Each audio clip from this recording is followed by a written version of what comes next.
Yo, assalamualaikum warahmatullahi wabarakatuh. Selamat sore ya buat teman-teman semuanya. Khususnya sudah ada di YouTube Solusi Hutang MB. Ini ada lagi teman-teman. Ternyata banyak ya orang yang meminjam lebih dari 3 ini masih banyak ternyata ya. Di sini dia juga ada meminjam Uku, Watas, Esikes, Pin Plus, ada modal, bantu saku, KTA Kilat, dan cash cepat gitu loh. Luar biasa teman-teman semuanya. Ternyata masih ada orang yang meminjam lebih dari 3 pinjol. Ini banyak banget ya. Udah berapa hari ini saya bahas dengan hal yang sama. Ini kayak mana konsepnya OJK? Coba saya baca dulu teman-teman semuanya. Assalamualaikum Bang Medi, izin bertanya. Saya ada beberapa hutang di aplikasi pinjol. Saya rajin bayar, tapi untuk hari ini saya telat bayar karena tidak ada uang. Lokasi saya di Lampung. Apakah saya berpotensi didatangi debt collector? Kalau ditanyain berpotensi didatangi debt collector, kalau kemungkinannya ditanyakan, kemungkinan itu selalu ada gitu loh. Kemungkinan pasti selalu ada ya. Tapi bukan berarti soal didatangi debt collector ini yang jadi kendala bagi kita gitu loh. Harusnya kan ya terserah lah DC mau datang mau tidak, ya itu hak mereka. Hak kita hari ini ya, kalau kita ada uang ya kita bayarkan. Kalau kita nggak ada uang ya kita mau bayar pakai apa gitu loh. Kan lebih simpel gitu ya teman-teman. Daripada kita memikirkan, wah ini ada DC nggak? Ini ada DC nggak? Ini kan ribet juga. Ya sebenarnya itu kan ribet juga ya. Habis itu saya bertanya di sini aplikasinya apa gitu. Sempat kaget juga teman-teman, saya kirain cuman kayak Kredivo, kayak Akulaku, Shopee. Biasanya kan orang-orang cuman itu ya kan. Ini enggak. Uku 3 juta, Watas 4 juta, Esike 1 juta, Pin Plus 4 juta, ada modal 3 juta, bantu saku 7 juta, KTA Kilat 3 juta, cash cepat 3 juta. Ini kan gila gitu loh. Ini semuanya lebih dari 3. Berapa ini? 1, 2, 3, 4, 5, 6, 7, 8 aplikasi loh teman-teman semuanya. Ada yang melebihi dari 3 aplikasi juga. Ini kan makin gila OJK ya sebenarnya ya. Saya sudah tidak sanggup gali lubang tutup lubang bang. Saya awal pendaftaran menggunakan KTP Lampung Utara, pelosok sekali rumah saya. Kemudian saya sudah pindah KTP ke Klaten karena menikah dan dapat orang sana. Saat ini saya bekerja di Kalimantan bang. Mohon pencerahannya Bang Medi, terima kasih. Ya kalau memang sudah konsepnya seperti itu ya ngapain lagi gitu loh. Yang jelas jangan gali lubang tutup lubang. Itu yang harus teman-teman tanamkan. Gali lubang tutup lubang tidak pernah menyelesaikan masalah. Yang ada malah memperumit keadaan. Saya selalu sampaikan sama teman-teman semuanya, lebih baik berhenti bayar pinjol daripada gali lubang tutup lubang. Nggak apa-apa hutangmu berbunga di 1 atau sampai 3 aplikasi daripada beranak-beranak sampai 8 aplikasi. Ya, setiap aplikasi berbunga loh kali 8. Maka dari itu kita, tapi jangan kita yang kita pikirkan malah ini ada DC nggak sih? Ini ada DC, itu jangan dijadikan beban gitu loh. Selama ini tahu nggak teman-teman? Gara-gara Anda yang bertanya ini ada DC, ini ada DC, Anda itu dipantau loh. Sehingga kata debt collector mau berkunjung ke rumah, kata debt collector mau datang, itu selalu dibesar-besarkan gitu loh. Bahkan setiap hari debt collector yang melakukan penagihan tidak terlepas dari kata, ya kami akan berkunjung ke sana, nanti kami akan konfirmasi ke RT, RW, segala macam, dan kami juga didampingi pengacara, didampingi oleh polisi dan segala macam. Jadi bahasa-bahasa seperti itu selalu digunakan debt collector. Kenapa? Karena Anda sendiri membuka peluang untuk hal itu gitu loh. Anda membuka peluang untuk hal itu. Anda yang selalu memberi celah kepada mereka supaya mereka terus-terusan berkata seperti itu gitu loh. Ya teman-teman ya, jadi saya berharap jangan debt collector ini yang jadi bahan ketakutan bagi diri kita sehingga mendorong kita untuk gali lubang tutup lubang. Kan saya sampai nggak ada masalah. Hari ini Anda tidak mampu bayar, ya kita apa boleh buat. Namanya tidak mampu, nggak ada duit sama sekali. Tapi yang jadi masalah adalah ketika duit Anda nggak ada, Anda malah memikirkan ada DC atau tidak. Ini agak keliru. Harusnya ketika duit Anda nggak ada, bang kira-kira hutang ini bisa nggak kita tunda sesaat dulu, atau saya mau fokus dulu nih, kira-kira step apa nih yang harus saya lakukan. Ini lebih nyambung gitu loh, daripada Anda bertanya, bang saya nggak mampu bang, gali lubang tutup lubang, saya udah nggak sanggup bayar, tapi kira-kira ada DC-nya nggak. Jadi kayak mana ya, kayaknya ada sesuatu yang sedang direncanakan gitu loh. Jadi kalau memang tidak ada DC ya kita nggak bayar, kalau ada DC kita bayar. Kelihatannya seperti itu gitu loh, padahal Anda tidak bayar ini karena tidak mampu. Ya bukan tidak mau, itu tanamin ya buat teman-teman semuanya.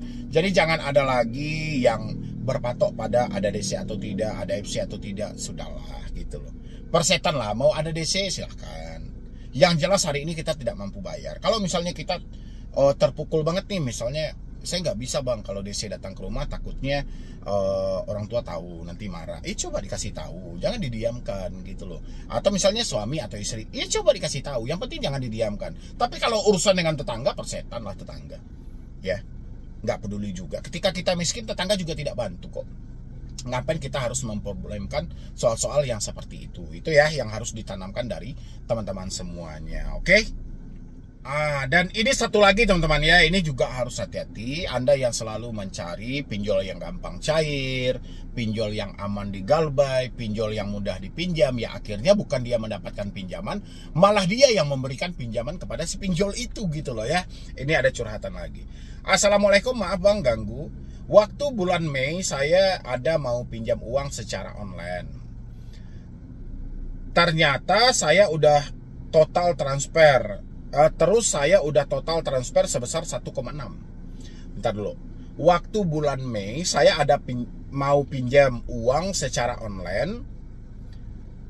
Terus saya udah total transfer sebesar 1,6 juta. Oh, dia mau pinjam online, tapi dia sudah mentransfer sama orang itu 1,6 juta, oke? Tapi pinjaman itu nggak cair, masih dibekukan. Oh, ini penipuan ya, modus penipuan ini banyak banget. Masih dibekukan, kirim lagi dong segini, kirim lagi dong, nanti biaya OJK, nanti biaya pajak, transfer lagi segini, habis itu kabur. Ya, itu penipuan namanya. Habis itu nggak cair, karena mereka meminta rekening saya itu ada saldo sebesar 2 juta. Terus saya tidak ada uang lagi bang. Masih dibekukan, nggak cairnya karena mereka meminta di rekening saya itu ada saldo sebesar 2 juta. Terus saya tidak ada uang lagi bang. Tapi sebelum itu saya tanya, katanya tidak ada bayar-bayar apapun lagi. Nah sekarang saya diteror, saya harus bayar cicilan. Dan pihak mereka mau datangi rumah saya bawa pengacara sama polisi.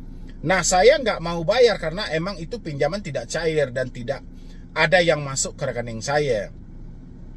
Apa yang harus saya lakukan bang kalau nanti mereka ke rumah? Ini aneh dramanya, ini siapa ini ya? Ini drama yang aneh gitu loh. Yang seperti ini teman-teman harus hindari itu ya. Jadi kalau kita mengajukan hutang, jangan kita yang memberi hutang. Jadi nggak ada cerita uang-uang admin, uang pembekuan di rekening harus ada 2 juta dan segala. Itu sudah mengarahnya ke penipuan. Jadi kalau dia mau meminjamkan uang, contoh dia mau meminjamkan 10 juta nih. Oke. Nanti 10 juta ini kita potong ya 1 juta. Jadi duit yang dikirim itu cuma 9 juta. Tapi yang 1 juta sudah kita potong, itu sah-sah saja. Tapi kalau misalnya kita yang harus transfer lebih awal, terus banyak drama, banyak cerita yang begana begini segala macam, itu sudah real penipuan. Kalau dia sampaikan di sini dia mau datang sama pengacara, itu nggak akan datang. 100.000%, 1.000.000% aja lah, 1.000.000% gitu loh ya, nggak akan datang. Gimana dia mau datang? Orang dia penipu kok, orang tidak jelas kok. Jadi nggak akan mungkin, itu cuman gertakan saja. Cuman yang saya herankan kok bisa panik juga. Harusnya kan ketika dia bilang kami mau datang ke sana, ya sudah datang ke sini gitu loh. Sekalian nanti saya minta duit samamu gitu loh ya. Yang jelas dia tidak akan berani datang. Itu kenapa dia menyampaikan hal seperti itu. Dia beranggapan ini orang mampu nih buat ditakut-takuti. Ini orang bisa nih untuk kita bodoh-bodohi sehingga kamu dibodoh-bodohi. Itu yang harus ditanamkan teman-teman semuanya ya. Jangan sampai teman-teman malah nyemplung ke dunia-dunia yang seperti ini, yang mana Anda membutuhkan dana, tapi malah Anda yang meminjamkan dana tersebut. Oke teman-temanku, mungkin dari saya cuma itu aja dulu. Mudah-mudahan teman-teman semuanya bisa terbantu. Dan lanjutkan juga teman-teman, karena di awal tadi kita banyak pinjol. Dan ini juga ada loh video yang mana dia satu keluarga terjebak pinjol. Silahkan teman-teman semuanya. Teman-temanku semuanya yang sudah ada di YouTube Solusi Hutang MB, ini nggak main-main teman-teman semuanya. Satu keluarga terjebak di pinjol ya. Sang ibu 100 jutaan. Bapaknya 32 jutaan, anaknya 35 jutaan. Ini nilainya luar biasa banget dan jumlahnya sangat fantastis. 1, 2, 3, 4, 5, 6, 7, 8, 9, 10, 11, 12, 13, 14, 15, 16, 17, 18. Oke, 17. 17 aplikasi satu orang. Ya. Orang tua perempuannya. Oke. Bapaknya ada 1, 2, 3. 17 tambah 3 berarti sudah 20. Anaknya 1, 2, 3. 23 aplikasi. Nominal sangat luar biasa. Saya mau bahas ini buat teman-teman semuanya. Boleh disimain dan sekalian kita juga mau membuka kembali tentang COJK nomor 19 tahun 2023. Ya, rasa saya ini tidak berjalan dan akhirnya malah seperti ini. Dan informasi yang saya dapatkan dari yang bersangkutan di hari kemarin, dia sudah mencoba datangi OJK ya untuk menyampaikan permintaan restrukturisasi, dan beliau masih ada itikat baik gitu loh. Harusnya kan OJK kaget mendapati hal seperti ini, tapi OJK-nya ya enteng-enteng aja gitu, entah itu customernya atau apa saya nggak tahu gitu loh. Yang jelas kita bahas, tapi seperti biasa buat teman-teman semuanya yang belum mensupport channel ini, silahkan disupport dulu, silahkan duduk. Mudah-mudahan channel ini bisa berkembang dan memotivasi teman-teman semuanya. Silahkan. Ini nggak main-main teman-teman. Ini sudah bisa saya bilangin kasus pertama yang pernah saya dapatkan gitu loh. Satu orang terjebak, bukan satu orang ya, satu keluarga terlilit hutang pinjol, terdiri dari istrinya, bapaknya, dan anaknya. Ini luar biasa teman-teman semuanya gitu loh. Ini perdana yang saya temukan selama 7 tahun saya mengedukasi. Ya, ini perdana. Biasanya ada suami istri aja gitu loh, nggak sampai ke anaknya gitu loh. Ini nggak, ada suaminya, ada istrinya, ada anaknya gitu loh. Mungkin teman-teman semuanya sebagian mungkin juga baru dengar juga ya, satu keluarga terjebak pinjol gitu loh. Ini kalau dari cerita ibunya kemarin itu, dia meminjam. Yang pertama itu ada Esikes nilainya 19 juta, ada kami 8,5, KTA Kilat 4,3, GoPay 9,9, cash cepat 3,2, rupiah cepat 30,9, tunaiku 6,1, pinjam go 2,8, Indodana 2,3, Pin Plus 1, sekian, Lumbung Dana 600, Singa 400, Bantu Saku 700, Uku 1,6, Uatas 1,3, Kredipo 7,7, Krediwan 9, sekian. Oke. Jadi totalnya itu 110 juta. Luar biasa dalam 17 aplikasi. Habis itu atas nama suami ada juga di sini Esikes 6,8, Kredipo 10,3, Krediwan 15. Berarti total sama suaminya 32 juta. Atas nama anak, Shopee pinjam, Krediwan, Esikes gitu loh. Ya oke lah, suami sama anak 3 aplikasi masih dalam batas maksimal. Istrinya 17 aplikasi di luar batas maksimal. Pertanyaan saya adalah, di mana aturan OJK itu gitu loh. Wajar masyarakat seperti ini, mereka kebingungan harus apa yang mereka lakukan lagi buat kedepannya. Yang namanya panik, apapun dilakukan. Bahkan gali lubang, tutup lubang. Harusnya ini kan ada kontrol yang jelas dari pihak pinjol. Ini kan kita perhatikan dulu nih. Ini gimana nih? Ini orang ada pinjaman aktif 3 nih. Harusnya pinjaman ke-4, ke-5, ke-6 itu nggak perlu cair lagi. Sementara aturan OJK diterbitkan di 1 Januari 2024. Yang bersangkutan meminjam akhir 2024 dan 2025. Ngeri nggak itu gitu loh. Wajar nggak mereka berhenti bayar pada akhirnya? Karena sama-sama program yang disampaikan OJK itu, aturan yang dibentuk OJK itu tujuannya sangat simpel. Ya, kenapa OJK membatasi hanya 3 pinjaman? Supaya jangan sampai menumbangkan kemampuan. Tapi pada akhirnya loss sampai 7 aplikasi, kemampuan tidak bisa lagi. Tumbang, akhirnya ditumbangkan gitu loh. Tidak bisa lagi dia melanjutkan pembayaran itu, ya mau tidak mau. Dia harus berhenti bayar. Cuma yang sangat saya sayangkan, yang bersangkutan mendatangi otoritas jasa keuangan. Ya, di wilayah Jawa Barat, dia mendatangi otoritas jasa keuangan. Dan dia bikin semuanya formulir dan semuanya. Tapi orang OJK tidak ada yang kaget sama sekali. Bu, ini kok bisa ibu minjam sebanyak ini? Harusnya kan itu di list tuh. Ini kok bisa ibu minjam sebanyak ini? Sementara ini kita sudah ada loh aturan. Ini kapan ibu mulai terjadinya peminjaman itu. Apakah di tahun ini, tahun kemarin, atau tahun sebelumnya? Soalnya aturan ini berlaku sejak Januari 2024. Harusnya ke depannya tidak ada lagi nasabah yang mendapatkan pinjaman melebihi dari batas maksimal yang ada. Tapi ini 17 aplikasi, ini bukan perkara main-main. Ini perkara serius banget loh. Benar nggak teman-teman semuanya? Coba Anda lihat. Apakah bisa pinjam di banyak pinjol sekaligus? Ya, pasti jawaban OJK tidak. Kenapa jawaban OJK tidak? Karena sudah ada batasannya. Tapi kenyataannya, ya seperti yang saya sampaikan tadi. Satu orang 17 aplikasi. Ya, dan satu keluarga terjebak pinjol masih dengan kakak yang sama. Iya nggak sih? Di sini ya, saya coba bacain dulu teman-teman. Saya ambil dari Tempo biar kita mengingat lagi. Nih, mana tahu teman-teman juga masih meminjam lebih dari 3 pinjol ya. Apakah bisa pinjam di pinjol? Banyak pinjol sekaligus, ini ketentuannya. Setiap debitur hanya dibatasi untuk melakukan pinjaman di 3 pinjol yang terdaftar di OJK sekaligus.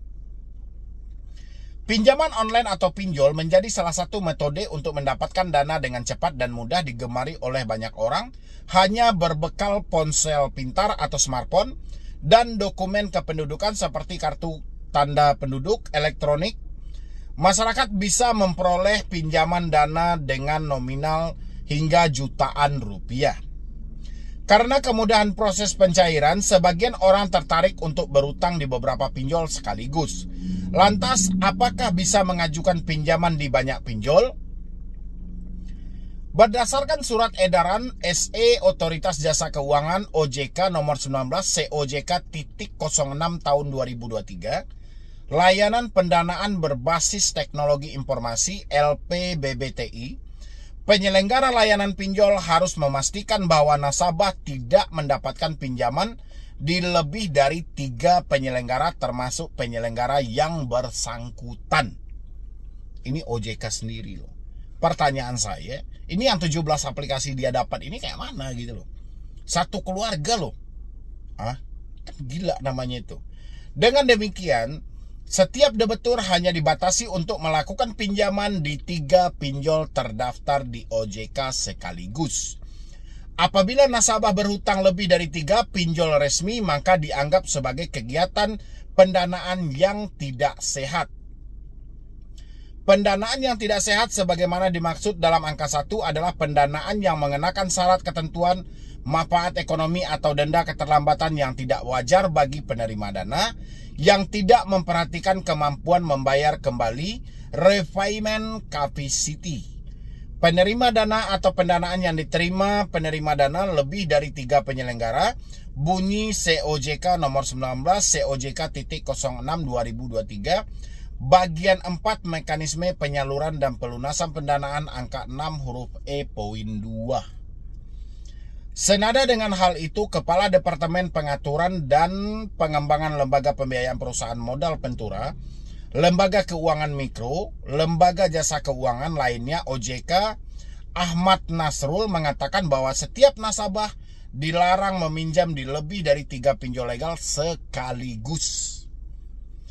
Itu nanti nggak boleh dia minjam lebih dari 3 penyelenggara platform. Nah, mekanisme kontrolnya kita akan koordinasikan lagi, kata Nasrul dalam acara peluncuran pengembangan dan penguatan LPBBTI 2023-2028 Kamis 30 November 2023 yang dipantau dari kanal YouTube OJK.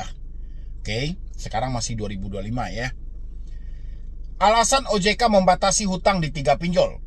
Nasrul menjelaskan bahwa pembatasan hutang di 3 pinjol bertujuan untuk menjaga dan melindungi konsumen.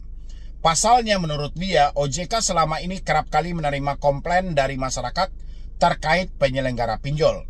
Memang nanti ya, calon debitur yang masuk seleksi ini akan lebih sedikit. Tapi buat industri itu lebih bagus, artinya non-performing financing ya, atau pembiayaan bermasalah, kita nanti akan lebih stabil, lebih kecil, dan kami pun nggak pusing-pusing terima banyak komplain, ucap Nasrul.